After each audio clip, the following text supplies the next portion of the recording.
కేసీఆర్ గారి కుటుంబం మీద ఈరోజు చాలా పెద్ద ఎత్తున కేసులు రాబోతున్నాయనేది రేవంత్ సర్కార్ చెప్తున్నటువంటి ఒక మాట.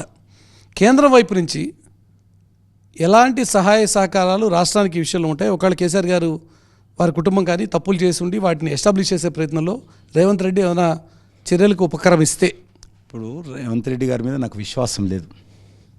ఇదే రేవంత్ రెడ్డి గారు కేంద్ర ప్రభుత్వానికి కాంగ్రెస్ పార్టీ అధ్యక్షుడుగా ఉన్నప్పుడు కాంగ్రెస్ పార్టీ తరఫున ఉత్తరం రాశారు, సిబిఐ కాళేశ్వరం పైన సిబిఐ దర్యాప్తు చేయాలని. మరి సంవత్సరం ఎందుకు కదా వచ్చారు కదా మీరు అధికారంలో కోసం, ఎందుకు సిబిఐ దర్యాప్తు చేస్తలేరు? ఫోన్ ట్యాపింగ్ కేసు రాష్ట్ర హైకోర్టు డైరెక్షన్ కూడా ఇచ్చింది, ఎందుకు ఈరోజు సిబిఐకి ఇస్తలేరు మీరు? ఫోన్ ట్యాపింగ్ కేసు అయితే చాలా మరి సాక్ష్యాలు ఉన్నాయి, ఫోన్ ట్యాపింగ్ జరిగిన సాక్ష్యాలు ఉన్నాయి. అందులో ఉన్నటువంటి ఒక పోలీస్ అధికారి ఈరోజు అమెరికాలో ఉండి ఇండియా పౌరసత్వం కూడా వదులుకొని అమెరికాలో ఉండిపోవడానికి సిద్ధమవుతున్నాడు. అంత జరుగుతున్న పరిస్థితుల్లో మీరు సంవత్సరం అయిపోయింది కదా, ఒక 2 నెలలు 3 నెలలు కాలేదు కదా, మీ వైఖరి ఏం చెప్పారు? నేను తుడుస్తా, పొడుస్తా, జైల్లో పెడతా, ఎక్కుతా, తొక్కుతా అనేది మాటలే తప్ప ఒకటి కూడా చేతలేవు. సో రాష్ట్ర ప్రభుత్వం సిబిఐకి ఇవ్వాలి అని చెప్పి లేఖ రాస్తే కేంద్రం వైపు నుంచి మీరు కూడా ఇమీడియట్గా పుష్ చేసే ఆస్కారం ఉంటుందా? ఈ రాష్ట్రంలో ఒక చట్టం వచ్చింది, సిబిఐ నేరుగా దర్యాప్తు చేయడానికి వెళ్ళలేదు, రాష్ట్ర ప్రతిపాదన చేస్తే తప్ప, లేదు హైకోర్టు డైరెక్షన్స్ వస్తే తప్ప. ఆ రెండిట్లో ఏదో వచ్చినా చేయాల్సిన బాధ్యత ఉంటుంది. చేయాలని మేము కోరుతున్నాం, ఎందుకంటే వీళ్ళు చెప్పారు, మేము కూడా చేయాలి. ఎందుకంటే పోలీస్ అధికారులు కాంగ్రెస్ పార్టీ ప్రభుత్వం వచ్చిన తర్వాత ఇదే పోలీస్ అధికారులకు ఏం చెప్పారు?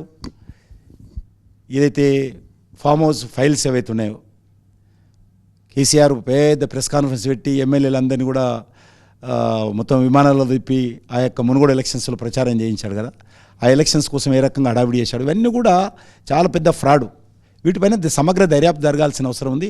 ఈరోజు తెలంగాణ ప్రజలకు ఆ రకంగా వాస్తవ విషయాలు తెలియాల్సిన అవసరం ఉంది. ఈ ప్రభుత్వం చేయలేదు. ఇంటర్స్టేట్ ఇష్యూస్ ఉన్నాయి. ఢిల్లీలో ఉన్నటువంటి వాళ్ళ మీద ఆరోపణలు చేశారు, ఢిల్లీలో ఉన్నటువంటి వాళ్ళ మీద ఫామ్ హౌస్ ఫైల్స్ అని చెప్పి 3 గంటల పాటు 3 గంటల ప్రెస్. మీ మీద నమ్మకం లేదేమో రేవంత్ రెడ్డి గారికి, అందుకోసమే ఇంకా బీజేపీ మీద నమ్మకం లేకనే సిబిఐ ఇవ్వడానికి తటపటాయిస్తున్నారేమో.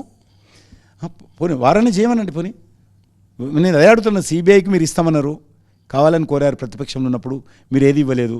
మీరు అధికారంలోకి వచ్చారు, సంవత్సరం అయింది కదా, ఏంది సంగతి అని చెప్తున్నాను. ఏం చేశారని అడుగుతున్నాను. ఏ విషయం? ఇప్పుడు ఎక్కడెక్కడ పోతే మహబూబ్నగర్కి పోతే అక్కడ ఎమ్మెల్యే మీద నేను వస్తున్నా, ఈ ఎమ్మెల్యే సంగతి చూస్తాను. అన్ని అసెంబ్లీ కాన్స్టిట్యున్సీలపై ఆ రోజు అధికారంలో ఉన్నటువంటి టీఆర్ఎస్ ఎమ్మెల్యేల మీద అనేక రకాల ఆరోపణలు చేశారు. ఒక్క ఎమ్మెల్యే మీద ఏదైనా దర్యాప్తు జరిగిందా ఇప్పటివరకు? ఒక్కటన్నా? ఎలక్షన్స్ కోసం, ఓట్ల కోసం అనేక రకాలు మాట్లాడారు.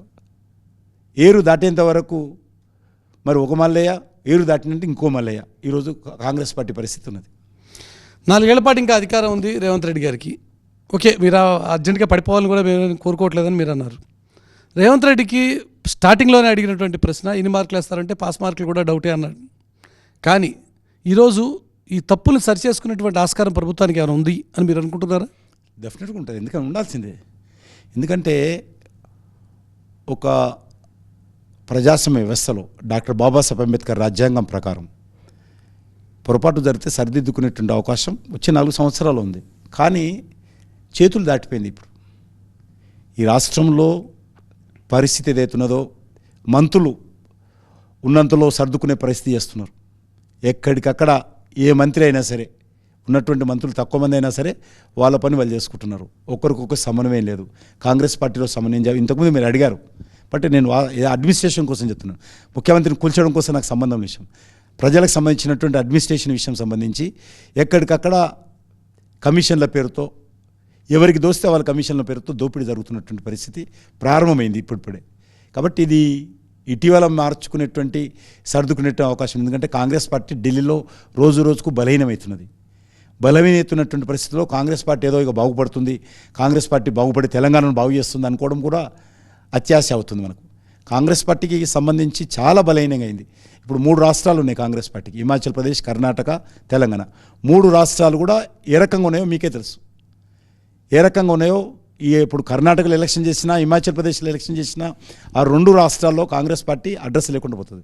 ఇక తెలంగాణలో కూడా నేను సంవత్సరం అయింది కాబట్టి చెప్పదలుచుకోలేదు, అది కూడా ఇంకో సంవత్సరం అయితే అదే పరిస్థితి వస్తుంది. సో రాబోయే ఎన్నికల్లో తెలంగాణలో కూడా డబుల్ ఇంజిన్ సర్కార్ నినాదమే రాబోతోంది అంటారు. డెఫినెట్గా రావాలి. తెలంగాణ కోసమైనా, ఎందుకంటే టీఆర్ఎస్ ప్రభుత్వం 10 సంవత్సరాలు చూశారు, కాంగ్రెస్ పార్టీ ప్రభుత్వం ఇప్పుడు 12 నెలలు అయింది. 12 నెలలు అయింది. ఇంకా చూడండి మీరు, ఆ తర్వాత ఏ ప్రభుత్వం అయితే, ఎవరి నాయకత్వం అయితే తెలంగాణ బాగా జరుగుతుందో, డబుల్ ఇంజిన్ సర్కార్ వస్తుందో, తెలంగాణ గాడిని పెడతామో, లేకపోతే రానున్న రోజుల్లో తెలంగాణలో ఆర్థిక సంక్షోభం వస్తుంది, జీతాలు ఇవ్వలేనటువంటి పరిస్థితిలో ఉంటుంది. ఇంతకుముందు చెప్పాను కదా, స్ట్రీట్ లైట్లు ఆన్ ఆఫ్ చేసేటువంటి సిబ్బందికి జీతాలు ఇవ్వలేనటువంటి పరిస్థితి. ఈరోజు రిక్రూట్మెంట్ చేశారు, వాళ్ళకి ఇంతవరకు జీతాలు ఇవ్వలేనటువంటి పరిస్థితి. చాలా దయనీయమైనటువంటి పరిస్థితుల్లో తెలంగాణ ఉండబోతుంది. మేము చూస్తూ ఉన్నాం. ఈరోజు అప్పుడప్పుడు చాలామంది మీలాంటి వ్యక్తులు కలిసినప్పుడు కానీ, లేకపోతే ఐఏఎస్ ఆఫీసర్స్ కానీ, ఐపీఎస్ ఆఫీసర్ కలిసినప్పుడు కానీ, వాళ్ళు విమానాల్లో ఎక్కడైనా కలిసినప్పుడు చాలా బాధపడుతుంటారు. రాష్ట్రం ఎంత మంచి రాష్ట్రమో, ఈరోజు ఈ రకంగా ఈ రాష్ట్రాన్ని భ్రష్టు పట్టించారు 2 పార్టీలు అని చెప్తా ఉన్నారు. కాబట్టి ఈ రాష్ట్రం బాగుపడాలంటే, ఈ రాష్ట్రం మళ్ళీ తెలంగాణ ప్రజలు ఏదైతే అనేక మంది త్యాగాలు చేసి ఏ ఆకాంక్షల కోసం అయితే తెలంగాణ తెచ్చుకున్నారో ఆకాంక్షలు నెరవేరాలంటే ఈ 2 పార్టీలు ఓటు బ్యాంక్ రాజకీయాలతో బాగుపడదు, ఇంకా భ్రష్టు పట్టిపోతుంది.